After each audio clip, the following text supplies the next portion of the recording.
The purpose of this podcast is to educate and to inform. This is not a substitute for professional medical care and is not intended for use in the diagnosis or treatment of individual conditions. Guests on this podcast express their own opinions, experience, and conclusions. The mention of any product, service, organization, activity, or therapy should not be construed as an ASCO endorsement. Welcome to this ASCO in Action podcast brought to you by the ASCO Podcast Network. This is a collection of 9 programs covering a range of educational and scientific content and offering enriching insights into the world of cancer care. You can find all of the shows, including this one, at podcast.asco.org. The ASCO in Action podcast is ASCO's series where we explore policy and practice issues that impact oncologists, the entire cancer care delivery team, and the individuals we care for, people with cancer. My name is Dr. Clifford Hudis, and I'm the CEO of ASCO, as well as the host of the ASCO in Action podcast series. Today, I'm really pleased to be joined by Dr. Lori J. Pierce, ASCO's president for the 2020-2021 academic year. Dr. Pierce is a practicing radiation oncologist. She is a professor and vice provost for academic and faculty affairs at the University of Michigan, and she is the director of the Michigan Radiation Oncology Quality Consortium. Dr. Pierce, thank you so much for joining me for this podcast. My hope today is that our conversation will give our listeners a better idea of who you are, what and who has had important impact and influence over your life, and what your professional career and path as a radiation oncologist has looked like. I also hope to highlight what you hope to accomplish during your presidential year. Thank you, Dr. Hudis. I'm glad to join you today. Before we get started, I just want to note that I have no relevant financial relationships to disclose. Now, before we start to discuss the details of your presidential theme and your current role at ASCO, I think our listeners will be really interested to learn how your childhood inspired you to become a radiation oncologist. And I hasten to add, ASCO staff were really excited by the stories that you shared when you gave an all-staff presentation a few weeks back. So can you talk a little bit about your childhood, the summers in North Carolina, how they were formative for you and how they inspired your career? Sure, I'm happy to. So first of all, I'm originally from Washington, D.C., but my father's family, which is quite large, is from a small town in North Carolina called Ahoskie. And that's in the northeastern part of the state, maybe about 30 minutes just beyond Virginia. And I had tons of relatives there. I used to love to go visit them every summer because I would get spoiled. But that was in the South in the 60s. And in retrospect, there was significant segregation there. And I, again, would have a great time going to visit my family. But I noticed, and it's something you notice and you put in the back of your head, that when there were healthcare issues, there was one doc that my family could use, and who was great, Doc Weaver. He did it all. He was the one who would come to the homes, deliver babies, take care of all the medical issues. He did it all. And so people just revered him because he always seemed to help people.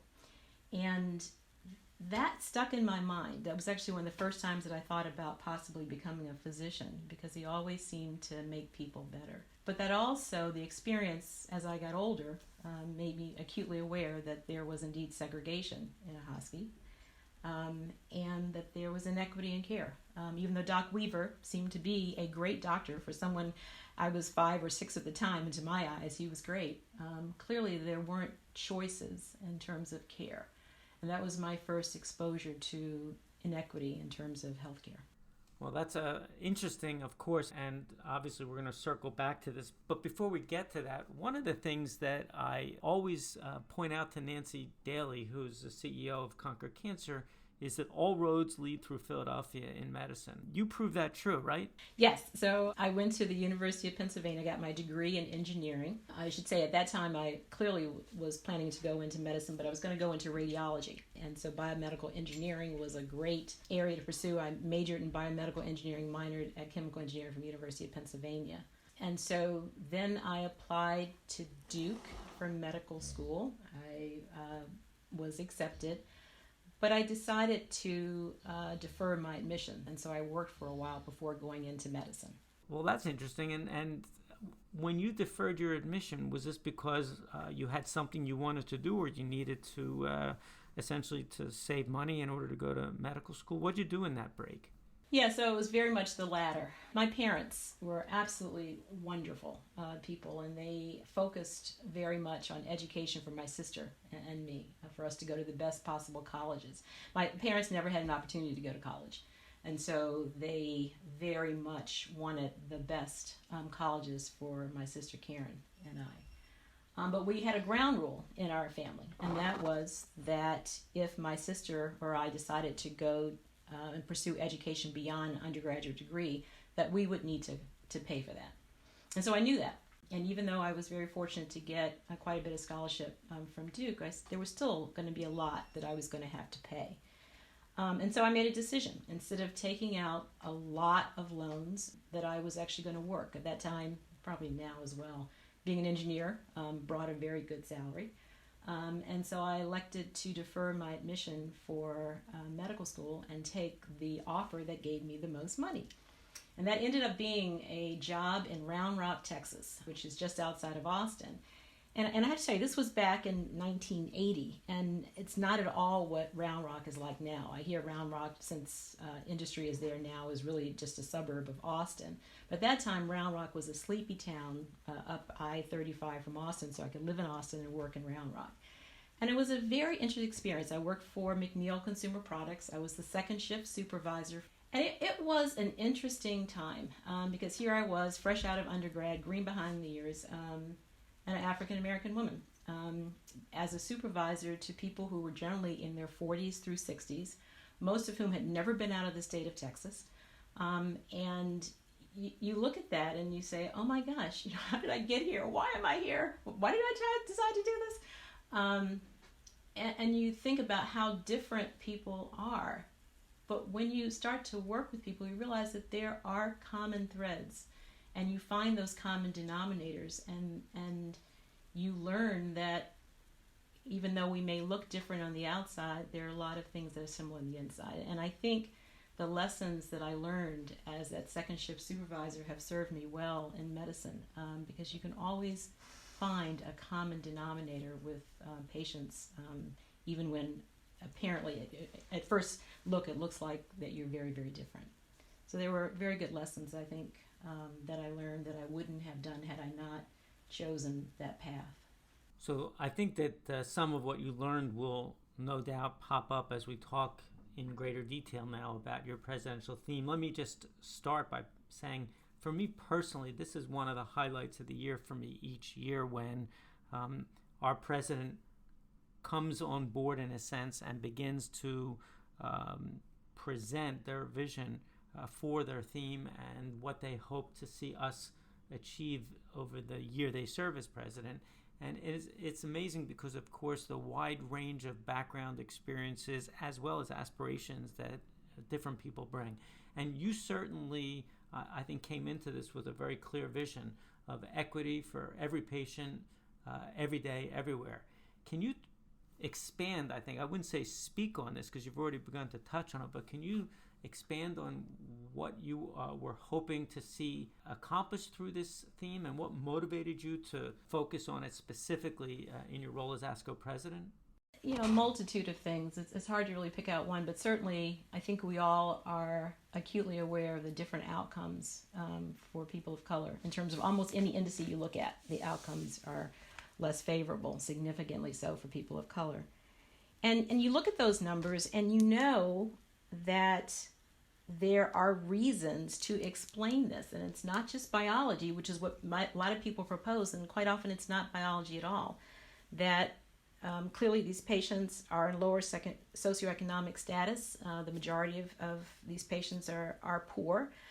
Late diagnoses, inability to receive treatment, transportation issues. There's a whole myriad of reasons why the outcomes are different. And you look at that and you say every patient, no matter who they are, deserves high quality care.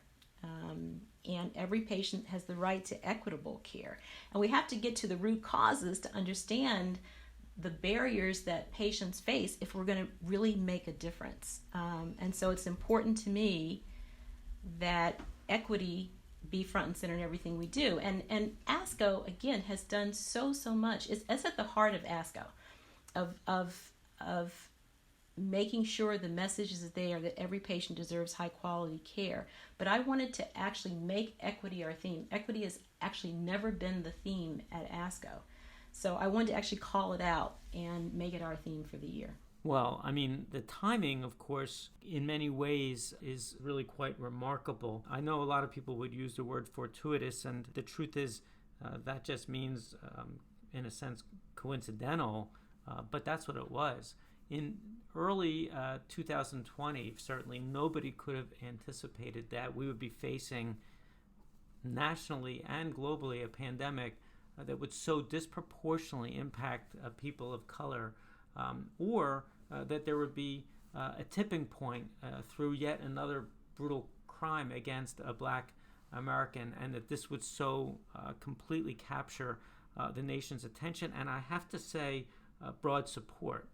Can you speak a little bit more, therefore, about the timing of these events and your theme, and why this is so important for us to act at this point? Yeah, no, I think you summed it up actually very nicely. Again, the theme was chosen before the pandemic. It was just the theme that I felt was the appropriate theme at this point in ASCO. And then the pandemic happened, and we saw how it disproportionately affected those who had comorbidities, those who were the essential workers. So those people who didn't have the luxury to work from home, often the people who had a lot of comorbidities and the ones who were at most at risk for contracting the virus and subsequently dying from the virus. So, and I actually take a little bit of pride in that I'm from the state of Michigan, and Michigan was actually one of the first states that started reporting the COVID data by race and ethnicity. So it was actually one of the first states that made the observation that there were cohorts of patients that had a significantly worse outcome. And so the country, the world learned that people of color did poorly with COVID. It's not enough to say, okay, these people do poorly with this. We then have to dissect the reasons why and provide explanations so we get to the root of the problem. So that's COVID, and then we saw that more of the senseless deaths that we've seen in the past, but we've seen even more of as of late. And maybe that's because we now have cell phones and we see things a lot more, things that have probably been going on for quite a while. We know that these have been going on, but maybe not to the degree that we know now. And we have to acknowledge there's structural racism. And so once we acknowledge that, then the next thing is we have to initiate steps that eradicate it. And we have to initiate mandatory steps to eradicate it. So then you come back to the theme, equity, every patient, every day, everywhere. And I should have said in everything that we do. We see these horrors playing out. And we can look at that and say, maybe not the pandemic, but the senseless murders. We've been here before. We've been here with the protests. We've seen all that before, and nothing has changed.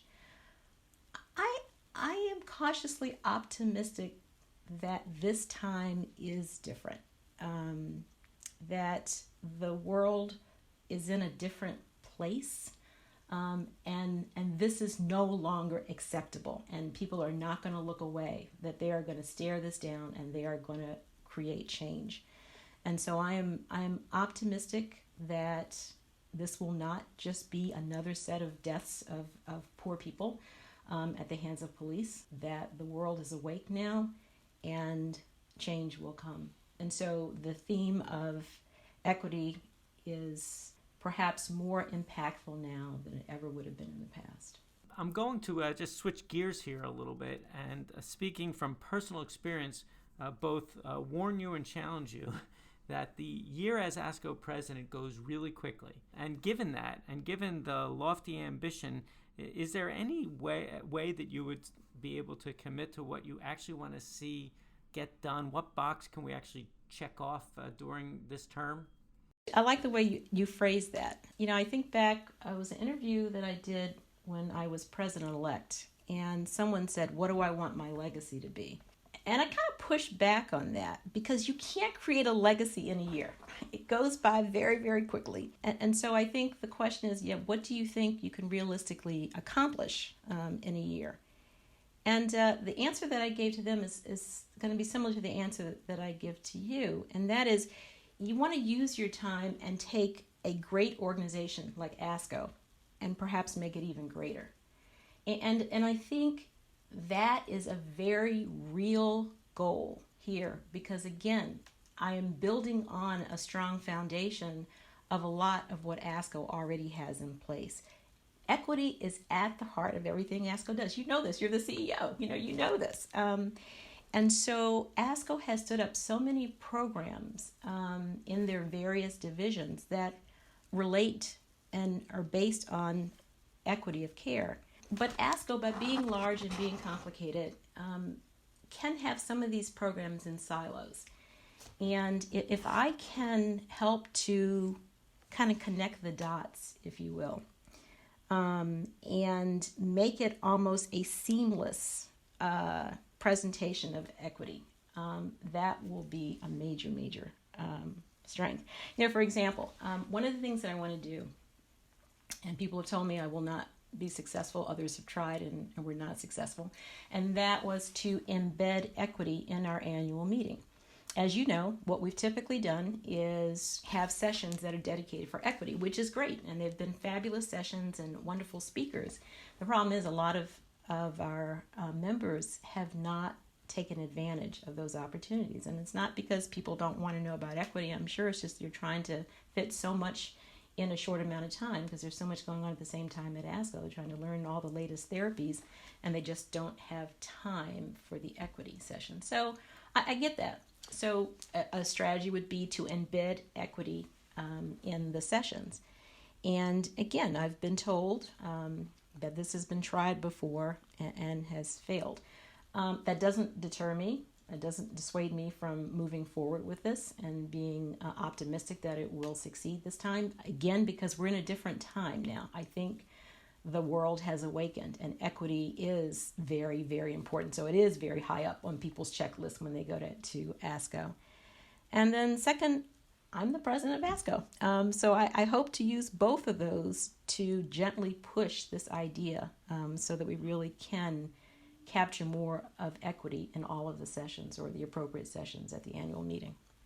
Well, I got to say, speaking of connecting the dots, which was the image you used, there is one, I think, area of progress that's already taking shape, and that's this exciting new collaboration between ASCO and the Association of Community Cancer Centers, or ACCC.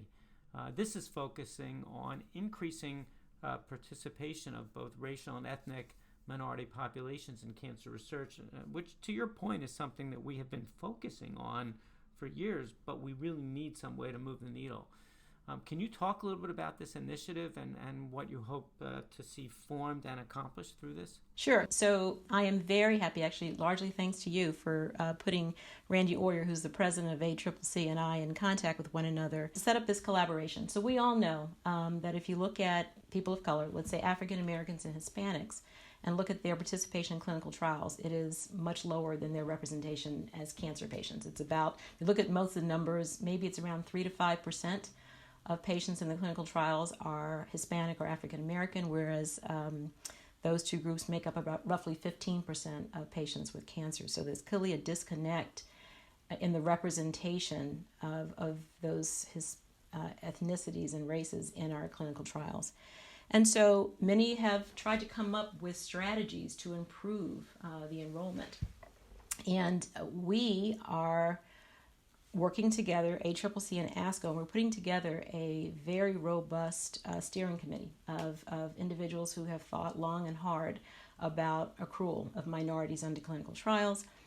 And we are sending out an RFI to request ideas from people in ASCO and ACCC who also have been thinking long and hard about this issue for their strategies, their suggestions for strategies for how we can improve accrual. And then the steering committee will review what we take in as well as our own thoughts, and then try one or two of these strategies within TAPER. And as you know, TAPER is the trial within ASCO. TAPER is completely run by ASCO, so we have the flexibility to be able to try out new things. It's almost like a laboratory, if you will, for new ideas. And if we see that there are one or two strategies that do seem to be successful in terms of increasing the uptake of minorities, these will be strategies that we can suggest to some of the cooperative groups to employ in their trials. So it's a exciting time to use TAPER as a laboratory to try out new strategies. And I am very grateful for the opportunity to be able to work with Randy and all the infrastructure that ASCO has to make this a reality. So we're working on that. Well, that's great. I don't want, this is not to put you on the spot, and there may not be any more, but is there any thing else that you want to make sure ASCO members hear or take away from this conversation? What's the one message that you think that they should perceive from our conversation? I guess we're all in this together. The beauty of ASCO is from member engagement. We just have fabulous members in terms of their motivation to make lives better for our patients. And so I guess I would ask if there are any additional ideas that our members have that will help us move the needle even more and even more quickly, please reach out to me. I would love to hear people's thoughts. We're always open for new concepts, and it takes a village, and I would hope people would feel comfortable providing ideas for us to go forward. Well, that's great. Thank you, Dr. Pierce, for taking the time to speak with me today. I'm really, really grateful to you for this, and I'm excited as well for the year ahead, both for you and for all of us at ASCO. Thank you so much. I want to remind listeners that you can visit ASCO.org to learn more about the ASCO ACCC initiative, and even better, that's where you can submit ideas that will help address the issues related to longstanding barriers to diversity in cancer clinical trials. We want to hear from you. Until next time, thank you for listening to this ASCO in Action podcast. And if you enjoyed what you heard today, please don't forget to give us a rating or a review on Apple Podcasts or wherever you listen. And while you're there, be sure to subscribe so you never miss an episode. The ASCO in Action podcast is just one of ASCO's many podcasts. You can find all of the shows at podcast.asco.org.